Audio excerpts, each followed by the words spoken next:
Bueno, continuando con, con esta unidad de mercado de política monetaria y mercado financiero, ya hemos visto, bueno, a qué es igual la tasa larga, ¿sí? La de largo plazo, que es igual al promedio de las tasas, si se quiere, de... A ver, disculpen un momento. Que es igual, ahí está, que es igual a, digamos, al promedio entre la tasa actual y todas las tasas futuras o forward, eh, hasta un momento determinado, hasta un plazo determinado. Y también vimos, bueno, lo que era la estructura de tasas, su representación, que era la curva de rendimiento. Bueno, vimos que la curva de rendimiento, lo voy a dibujar aquí, específicamente está puesto de esta manera. Vimos que la curva de rendimiento podría ser algo así. Y que, bueno, las conclusiones que dijimos fueron que la tasa era más o menos razonable y que la tasa de largo plazo sea mayor a la de corto plazo y eh, que también podría ser invertida y que también podría ser plana y demás cuestiones. Lo que ahora vamos a tratar, ¿sí? Esto es la curva de rendimiento, lo voy a llamar yo. Lo que ahora vamos a tratar es de explicar o de ver alguna explicación a, bueno, por qué tiene esta forma la curva de tasas, la curva de rendimiento, ¿sí? Porque tiene una pendiente positiva, porque tiene una pendiente negativa, porque específicamente tiene, es plana. Existen, bueno, varias, al menos tres explicaciones posibles para esta forma. Una es la hipótesis de las expectativas, es una de las primeras, que es la que vamos a estar considerando aquí, que en primer lugar lo que intenta hacer es una hipótesis sobre esta curva que lo que se intenta responder, digamos, o mirar es derivar a partir de el mercado financiero las tasas esperadas o las expectativas de tasa de interés. Tiene un supuesto bastante fuerte que es que todos los activos de distinta madurez son sustitutos perfectos, por lo tanto los inversores lo que están mirando en todo momento es el retorno, ¿sí? Sin importar el plazo de cada uno de los retornos. Por lo tanto acá es muy importante el tema, la cuestión del arbitraje, porque específicamente los precios y retornos de cada una de las madureces diferentes se van a determinar por cuestiones de arbitraje. Pero también existen otras cuestiones, digamos, otras explicaciones a esta forma de la curva de rendimiento que no vamos a ahondar mucho, pero sí las voy a mencionar. Bueno, la establezco por aquí. Una es la que vamos a ver en profundidad, la hipótesis de las expectativas. Otro es la hipótesis del mercado segmentado. La hipótesis del mercado segmentado es el extremo, si se quiere, de la hipótesis de las expectativas, porque supone cero sustitución entre los instrumentos de diferente madurez. Lo que quiere decir es que, digamos, los precios y retornos de cada uno de los instrumentos en cada una de las madurez, de las madureces o de los vencimientos, específicamente son determinados por la oferta y la demanda de ese segmento del mercado, y los inversores no comercian o no se traspasan de una madurez a otra, ¿sí? Simplemente se determina ahí. La tercera explicación es algo, una combinación entre ambas, que es la de el hábitat preferido. Esta explicación la vamos a utilizar para explicar un poco los splits que hay entre los bonos soberanos de un país y con riesgo y aquellos sin riesgo. Que, bueno, esta hipótesis en realidad, digamos, la pone un poco más laxa, está entre el medio del mercado segmentado y la hipótesis de las expectativas. Hay sustitución, pero no perfecta, entre los activos, pero entre los diferentes activos de diferente madurez, pero lo que importa, digamos, al fin y al cabo, es que los inversores tienen preferencia por un instrumento en particular y sobre todo por los instrumentos de corto plazo. Por lo tanto, si tienen preferencia por los instrumentos de corto plazo, que son más líquidos, se explicaría esta forma de la curva de estas diferenciales entre uno y otro, que tengan rendimientos más altos los que están a mayores plazos, específicamente porque digamos, necesitan un premio los inversores para tratar de comerciar o para pasarse a bonos de mayor madurez. ¿Sí? Los inversores prefieren de menor madurez y para pasarse a mayor madurez necesitan obtener algún que otro premio, ¿no?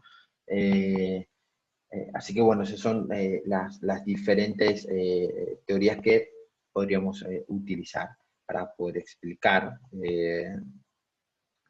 explicar esta forma de la curva. Nosotros vamos a ahondar en las hipótesis de las expectativas, acá las llamamos HE.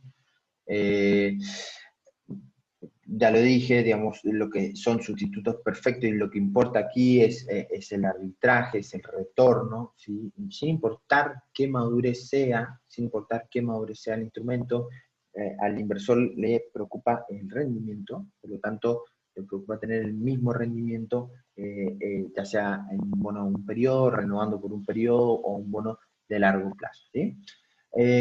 Bueno, ¿cómo vamos a formular? Bueno, vamos a establecer en primer lugar, vamos a establecer, en primer lugar, ¿sí? Bueno, la tasa forward la tasa futura de un periodo K a K más 1, ¿sí? ¿Se acuerdan? Esto iba de K a K más 1, la tasa que se establece en T de K a K más 1 en un futuro. No es otra cosa que la tasa de interés de corto plazo. ¿Cómo sé que es la de corto plazo? Porque ahí tiene de un periodo, ¿sí? De un periodo, recordemos que acá también hay un periodo, la tasa de interés de corto plazo, en el momento vigente que estamos considerando, ¿sí? En el momento vigente que estamos considerando, pero va a ser la expectativa de esa tasa de interés. Es decir, por repetir, la tasa, o bien, digamos, la expectativa de la tasa de interés futura es igual a la forward, que rige para un periodo de tiempo en particular, ¿sí? Si, digamos, lo que estoy reemplazando es esa tasa forward por una expectativa de tasa de corto plazo, ¿sí? De corto plazo de un periodo de tiempo, ¿sí? Esto es K, y esto es K más 1, que es exactamente lo mismo, que yo lo llamo esto 0 y 1, pero este 0 y 1 está evaluado en T más K, ¿sí? Está evaluado en T más K. Entonces, la tasa forward de K a K más 1, en el momento T, es la tasa esperada de interés de corto plazo que va a regir para ese momento, ¿sí? Si nosotros consideramos la ecuación que habíamos tenido, que habíamos derivado anteriormente, en la cual la tasa de interés de largo plazo era el promedio de las tasas de interés de corto plazo, la actual era el promedio entre la actual más la tasa de interés, la forward para cada uno de los periodos hasta su término, evaluadas en el momento T. Si consideramos de vuelta esta ecuación, vemos que acá tenemos específicamente las tasas forward, y consideramos esta ecuación que hemos derivado arriba, podemos reemplazar simplemente. Fíjense que esta es la tasa forward de 1 a 2, de 1 a 2, que es lo mismo que específicamente que yo diga que es la tasa específicamente de T más 1 en T más 1 a T más 2, específicamente la tasa que llega de T más 1 a T más 2, y esto específicamente es un periodo, ¿sí? Por eso todos van a tener un periodo. Entonces son tasas cortas, ¿sí?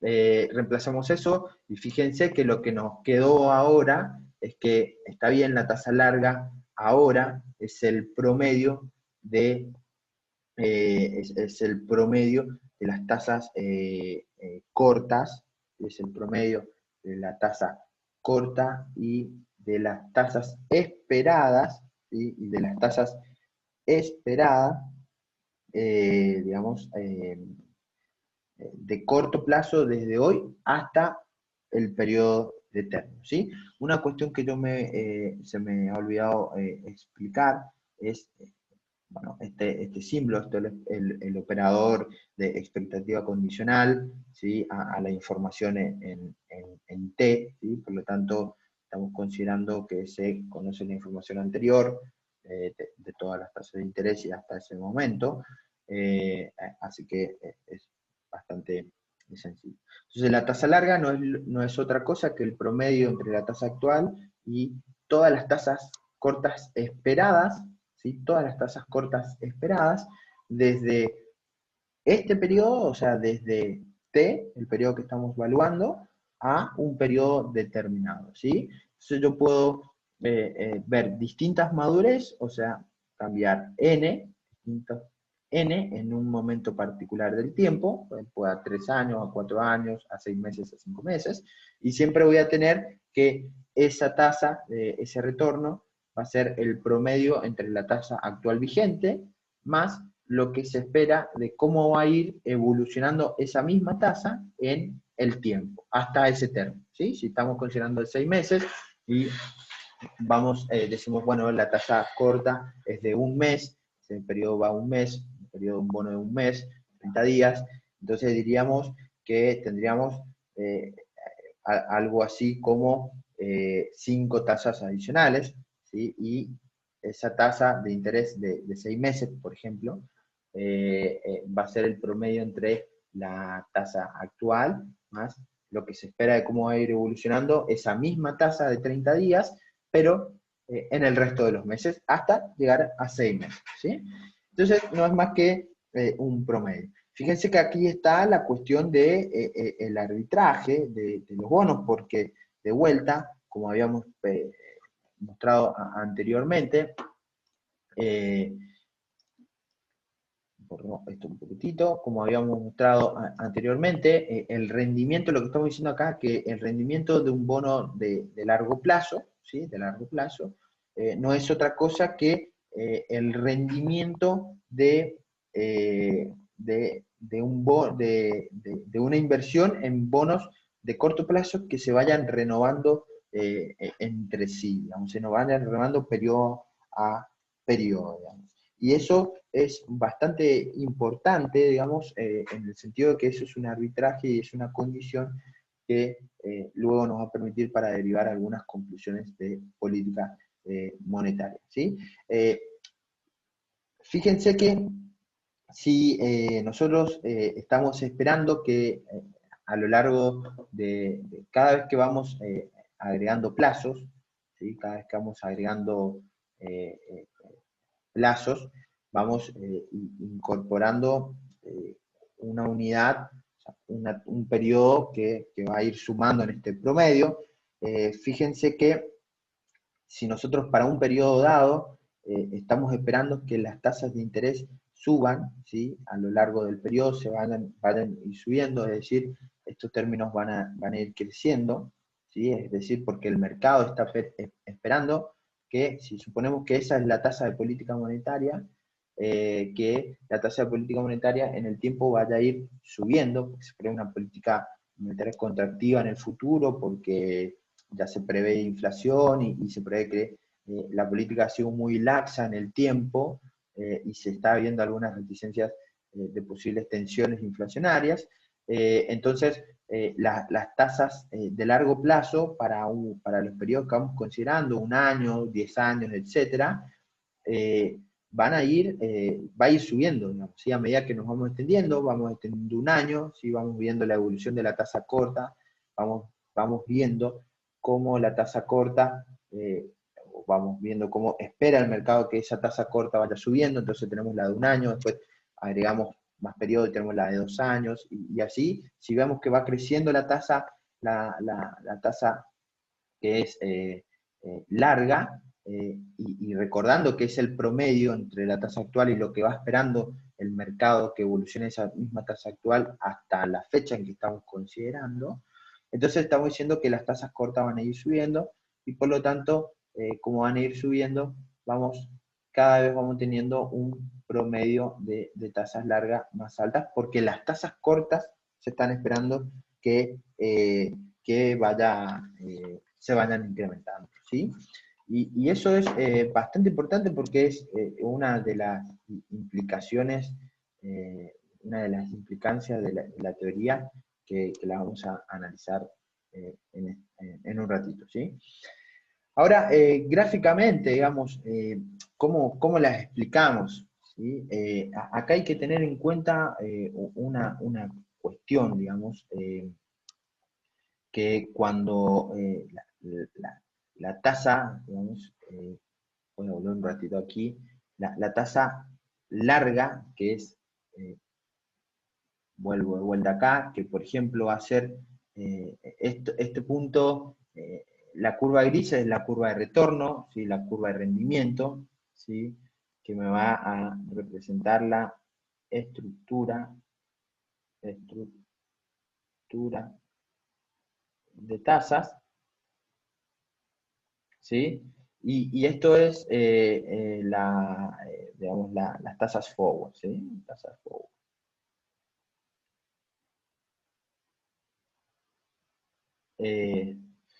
La curva de las tasas forward. Esta curva que está aquí, esta curva, ¿sí? Que es la curva que muestra la estructura de tasa, es el promedio, ¿sí? Es el promedio de las tasas. Promedio de tasas cortas. Cortas esperadas, ¿sí?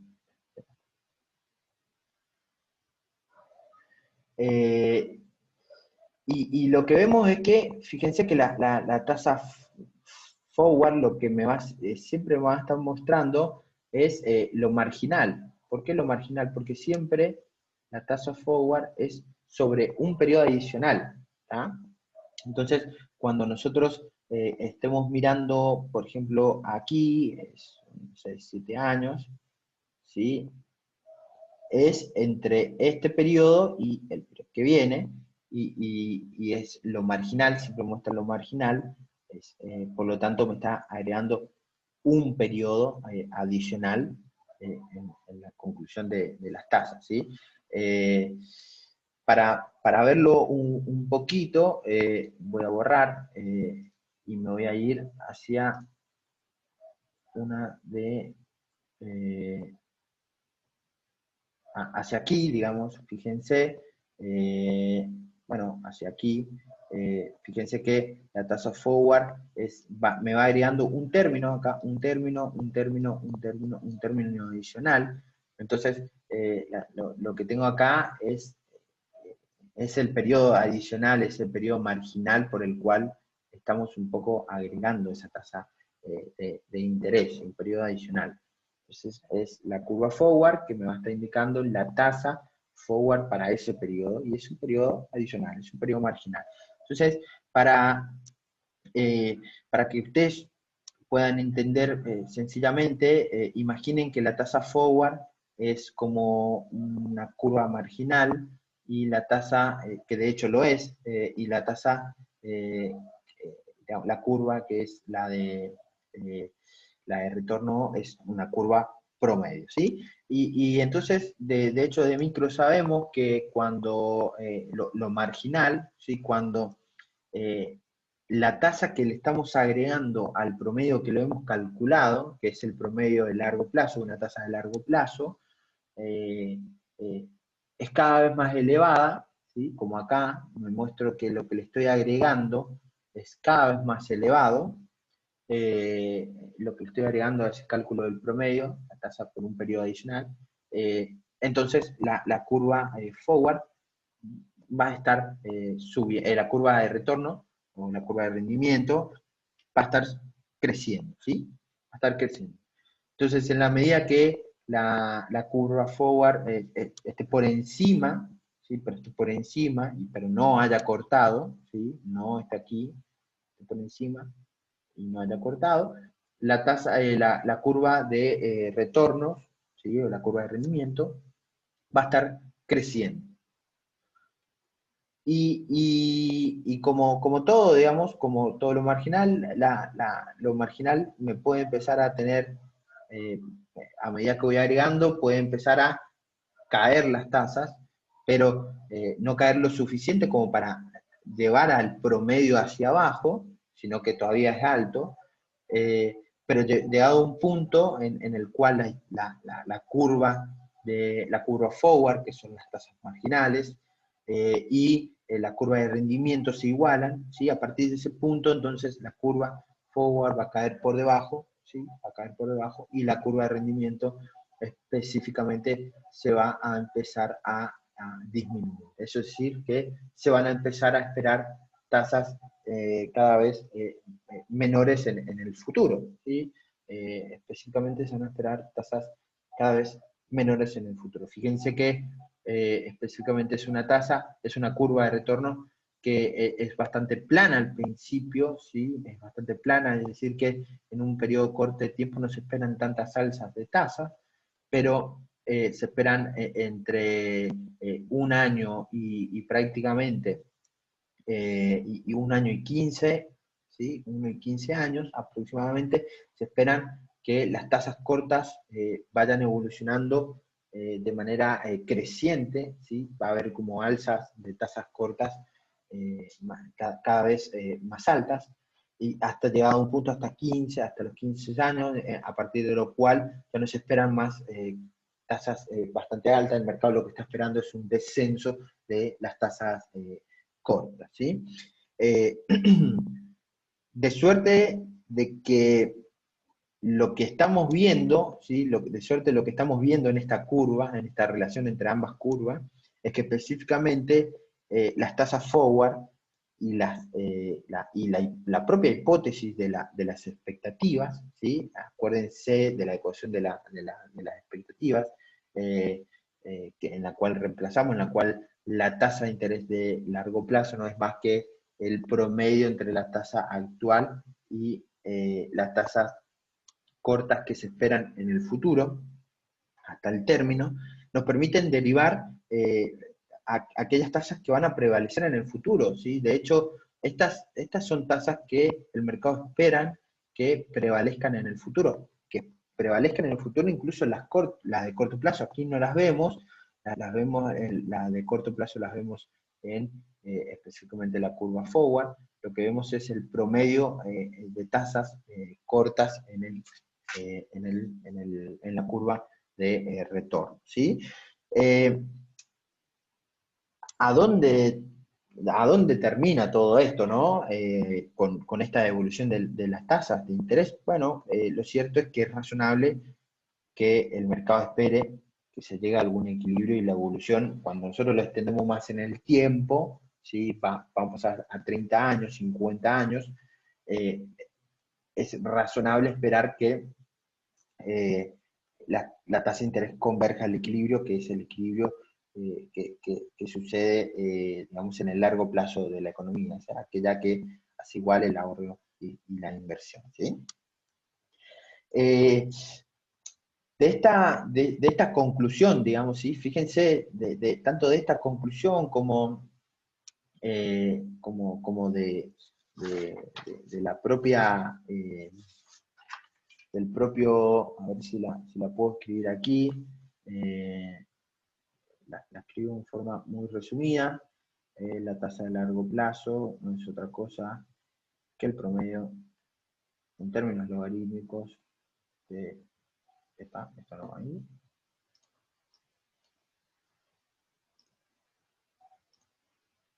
de el promedio entre la tasa actual más la expectativa futura de la tasa de interés corta.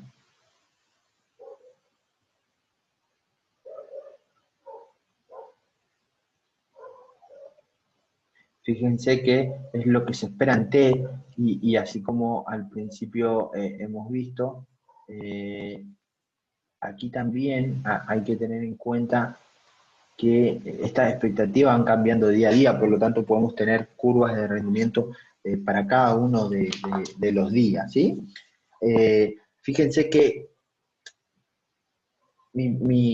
o la pregunta que uno debería hacerse es, bueno, ¿cómo la política, o sea, cómo la política monetaria afecta la tasa de interés de largo plazo? ¿Sí? ¿Cómo lo hace? Según, según lo que estamos viendo, no hay, bueno, muchas formas. La forma es tratar de, digamos, trabajar con las expectativas, ¿sí? Trabajar, o al menos bajo la hipótesis, voy a poner acá, bajo la hipótesis de las expectativas, es expectativas, ¿sí? Trabajar con las expectativas, ¿sí? No hay otra. Las expectativas es lo que me va a permitir modificar las tasas de interés de largo plazo, es decir, modificar las expectativas va a permitir que esta curva de alguna u otra forma se desplace, se venga para abajo, o bien de desplazar solamente una parte, ¿sí? De pivotear sobre algún periodo. Efectivamente, la política monetaria bajo esta hipótesis, vuelvo a repetir, no puede operar instrumentos y modificar los retornos de largo plazo, porque los retornos de largo plazo, bajo la hipótesis de las expectativas, está determinada por cómo el mercado cree que van a evolucionar las tasas de corto plazo en el futuro. Entonces, básicamente, no, la política monetaria puede trabajar en la medida de modificar, digamos, las expectativas, ¿sí? Modificar esas expectativas. Ahora, fíjense que si nosotros estamos bajo una, digamos, bajo, digamos, otra, otra hipótesis para explicar esto, no sé, los mercados segmentados, entonces ahí podemos tratar de trabajar con la política monetaria para cambiar los retornos de largo plazo, por ejemplo, así, comprando y vendiendo papeles de largo plazo para que se modifiquen el retorno, y entonces se trate de, digamos, bajar estas tasas, ¿sí? Bajar estas tasas, o bien subir estas tasas, dependiendo del objetivo de la política monetaria. Puede ser expansiva, puede ser contractiva. Imagínense que supongamos que estamos en plena crisis del 2008, de la subprime, y somos, digamos, el banquero central, digamos, de la Reserva Federal, Bernanke. Nunca sé muy bien cómo se pronuncia, pero supongamos que estamos en el asiento de él y decimos, bueno, en realidad lo que nosotros necesitamos, digamos, si hicimos política monetaria, la tasa de interés estaba prácticamente, debería estar por acá, ser muy cerquita de cero, y la tasa de interés de política monetaria estaba prácticamente en cero. Lo que había que bajar era las tasas de interés, que verdaderamente estaban bastante altas, de los papeles largos, ¿sí? Un plazo más o menos por aquí. ¿Por qué había que bajar esos plazos? Bueno, porque efectivamente las tasas de interés de largo plazo son los que terminan de impactar en las decisiones de inversión y de consumo, porque las decisiones de inversión se hacen a plazos largos, y por ejemplo el consumo de bienes durables también se hace a plazos bastante largos, y son esas las tasas que terminan siendo irrelevantes. Por lo tanto, la inversión y el consumo son parte de la demanda agregada, y lo que uno necesitaba en ese momento, cuando se venía la recesión, era, por ejemplo, la construcción va muy bien con las tasas largas. Lo que uno necesita en esos momentos es reactivar esos drivers de la demanda agregada, como por ejemplo el consumo o la inversión, en ese caso el sector de la construcción, y lo que necesita es achicar o aplanar esta curva de específicamente estas tasas que están largas. Si estuviéramos ahí y fuéramos, y el único marco teórico que conociéramos específicamente la hipótesis de la expectativa, entonces diríamos, bueno, hay que hacer política monetaria tratando de convencer al mercado, ¿sí? Tratando de convencer al mercado, es decir, tratar de operar sobre el operador de las expectativas, ¿sí? O bien aquí, de que en el largo plazo se va a mantener bajas las tasas, ¿sí? La evolución del largo plazo va a estar, por un periodo de tiempo, las tasas van a estar bajas. Eso es un poco lo que se hizo, pero también se usó mucho la compra y venta de papeles muy largos, con una gran cantidad de dinero para modificar esas tasas largas, ¿sí? Ahora bien, supongamos que de repente, así, porque sí, hay un alza de tasas largas. ¿Cómo lo puedo mirar un alza de tasas largas? Bueno, específicamente, bueno, lo que podemos suponer es que teníamos una curva de rendimiento así, y por alguna casualidad la curva de rendimiento pasó de esa manera, ¿sí? Pasó de esa manera, entonces aquí hay curva de rendimiento 0 y curva de rendimiento 1. Y acá hay un alza de tasas en prácticamente niveles de madurez bastante altos, o sea, hay un alza de tasas de largo plazo. ¿Lo tomamos como bien o lo tomamos como mal? Si fuéramos policy maker, digamos, en el área monetaria. Y la verdad es que depende, digamos, porque si la política monetaria está siendo expansiva, el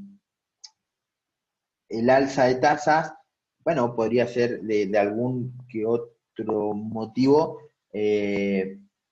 depende de lo que crea el sector, podría ser bastante malo, el sector privado podría ser malo, porque en principio esas tasas de interés son las que terminan afectando a los componentes como la inversión o el consumo. Entonces sería bastante malo, porque me está contrayendo, me está compensando, digamos, el posible incremento de la actividad.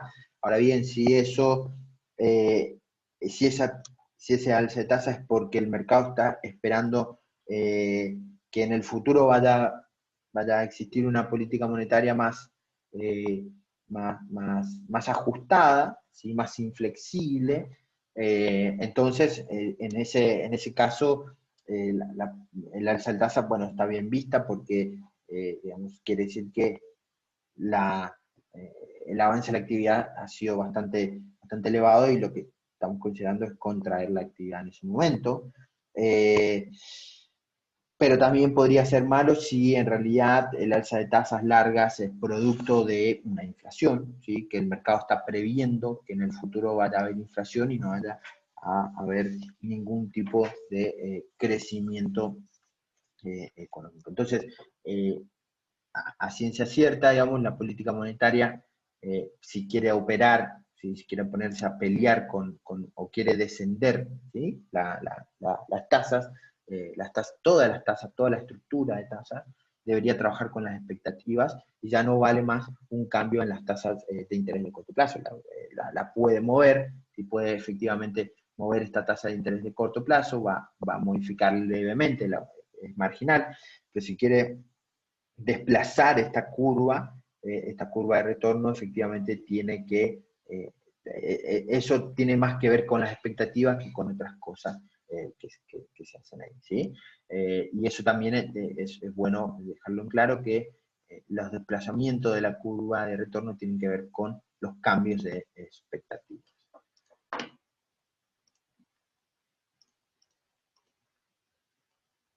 Bien, bueno, ¿cuáles son las implicancias de la hipótesis de las expectativas? ¿Sí? ¿Cuáles son esas implicancias? ¿Sí? Bueno, hay dos, por lo menos de Gregorio pone dos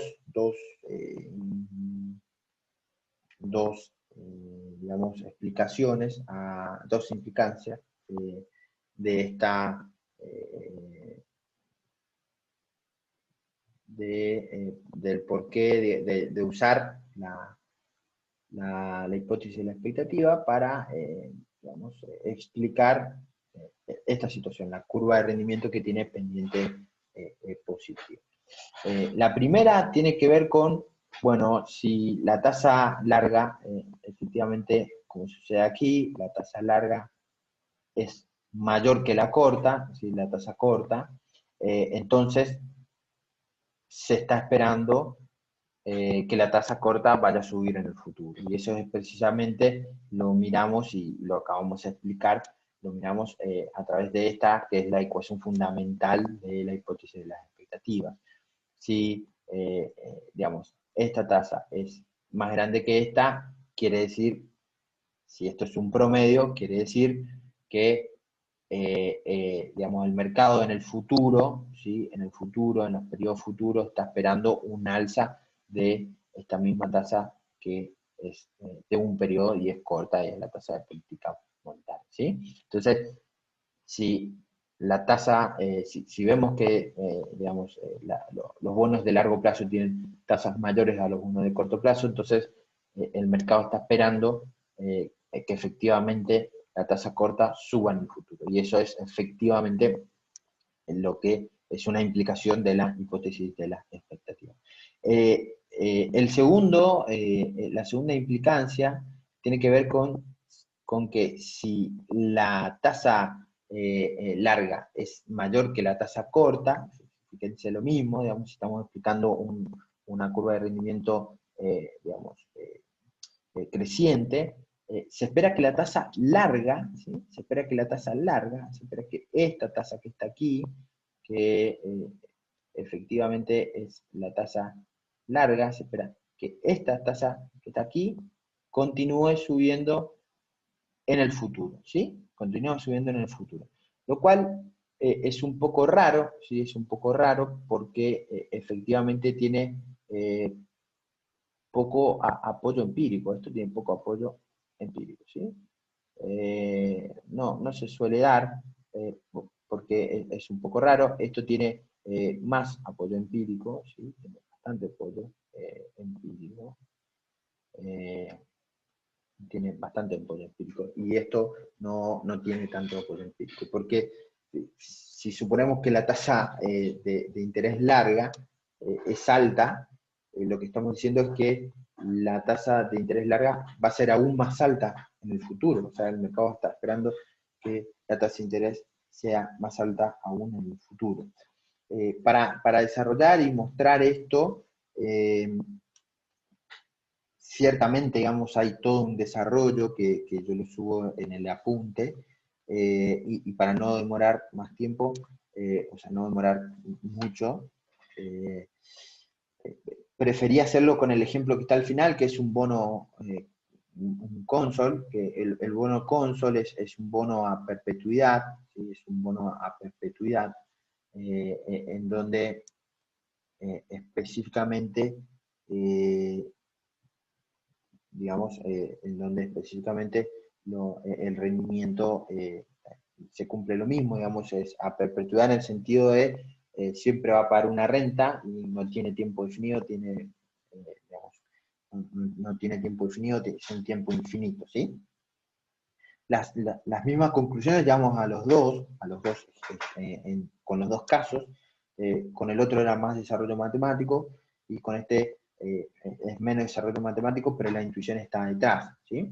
digamos, para demostrar esta segunda implicancia, hay que tener en cuenta que todo lo que nos vamos a basar, digamos, esto que está aquí, esto que está acá, esto es arbitraje de tasas, ¿sí? Es el arbitraje de tasas, ¿sí? Que nos va a acompañar bastante a lo largo de todo, ¿sí? Vamos a considerar, digamos, que tenemos un instrumento, o sea, el bono cónsol a nosotros va a ser el sinónimo va a ser el sinónimo del bono largo, de largo plazo, por lo tanto su rendimiento es el rendimiento de largo plazo, y también vamos a tener un bono de corto plazo, el bono de corto plazo,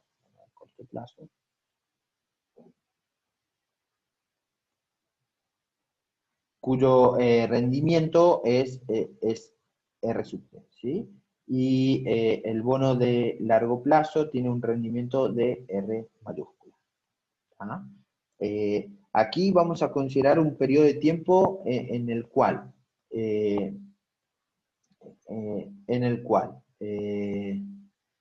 vamos a considerar de t a t más 1, o sea, un solo periodo de tiempo, en el cual este es el periodo de tiempo del bono de corto plazo, y vamos a suponer que el bono de corto plazo lo mantenemos simplemente por, el bono de largo plazo, perdón, lo mantenemos simplemente por el mismo periodo del bono de corto plazo. Entonces podemos comparar las rentabilidades entre uno y el otro, ¿sí?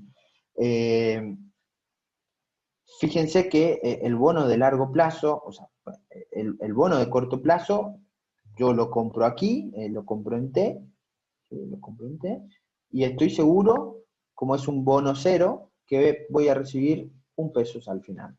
Estoy seguro. No tengo riesgo de precio, no tengo riesgo de ganancia o de pérdida de capital. En cambio, el bono Consol yo lo compro a Q sub T, ¿sí? Y lo termino vendiendo porque me lo tengo que deshacer en T más 1, porque voy a comparar en el mismo periodo de tiempo, lo tengo que deshacer y lo tengo que vender al precio vigente que esté en T más 1. Y eso puede ser mayor o puede ser efectivamente menor, ¿sí?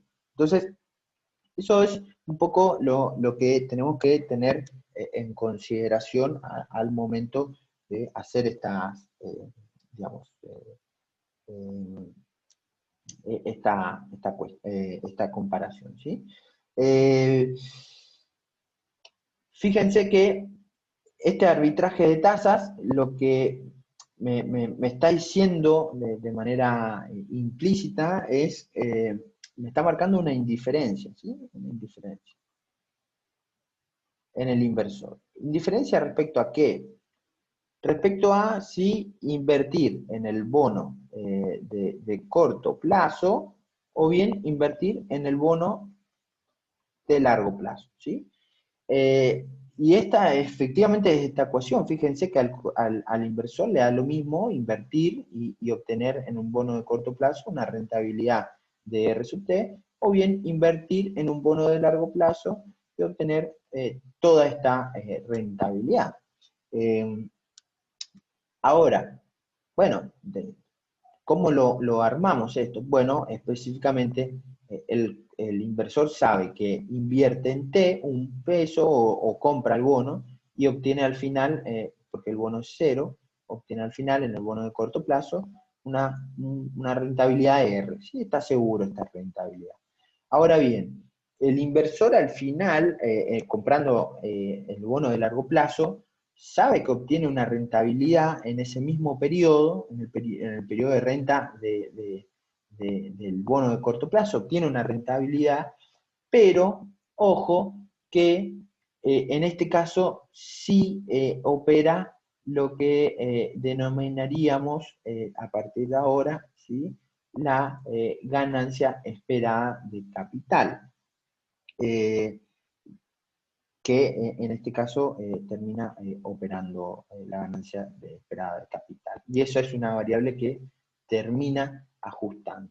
Entonces, bajo esta ecuación del arbitraje de tasas, ¿cómo explicaríamos que la tasa larga, que no es más que, a ver, ya que tengo todo rayado, no es más que esta tasa de interés es mayor a la tasa de interés corta?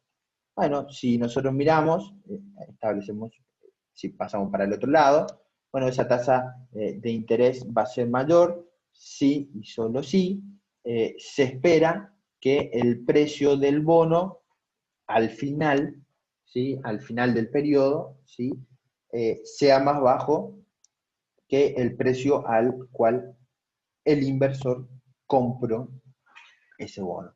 Entonces, ¿qué me está diciendo? Bueno, esto me está marcando que hay una pérdida esperada de capital, ¿sí? Hay una pérdida esperada de capital. Hay una pérdida esperada de capital. Entonces, de esa forma es la forma que encontramos. ¿Por qué? Para explicar esta segunda hipótesis. ¿Por qué? Porque básicamente a partir del arbitraje nosotros sabemos que la tasa larga va a ser mayor a la tasa corta si si se está esperando o si se está compensando ese mayor rendimiento o mayor retorno que tienen los activos o los bonos de largo plazo con una pérdida esperada de capital. Y esa pérdida esperada de capital en realidad ya sabemos que por la relación inversa que hay entre el precio y el retorno, entonces lo que nos está diciendo efectivamente es que en el futuro, en T+1, el rendimiento va a subir, ¿sí? El rendimiento en T+1 va a subir, ¿sí?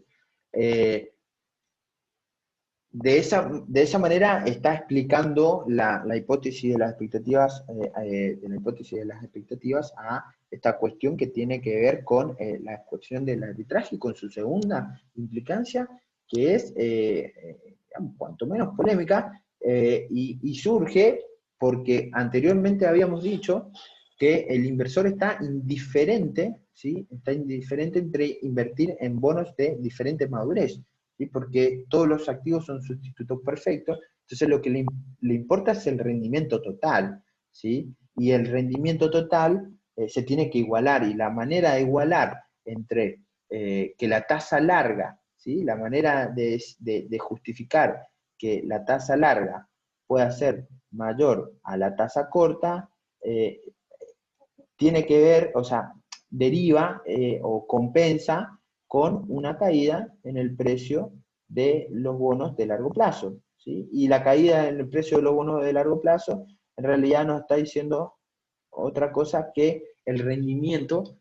va a subir. Entonces, bajo esta justificación, si la tasa de largo plazo es mayor a la corta, entonces se va a seguir esperando que la tasa larga siga subiendo, porque efectivamente los inversores están arbitrando esas tasas de interés para que dé el rendimiento exactamente igual, ¿sí? Digamos, exactamente igual. Así que eso, eso es efectivamente la explicación de la explicación de cómo encuentra la hipótesis de las expectativas a la curva de rendimiento.